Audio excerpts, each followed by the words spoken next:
Hi everyone, my question is what is the meaning of SEZ says?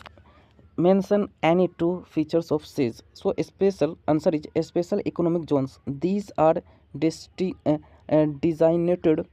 areas in a region set up by the government to attract foreign companies to invest in their countries. And their features of special economic zones are first point, the companies who set up production units in these areas are accepted from paying taxes for any initial period for 5 years. Okay, these areas are provided with waste in infrastructural facilities like roads, water, transportation, communication markets, etc. So thank you.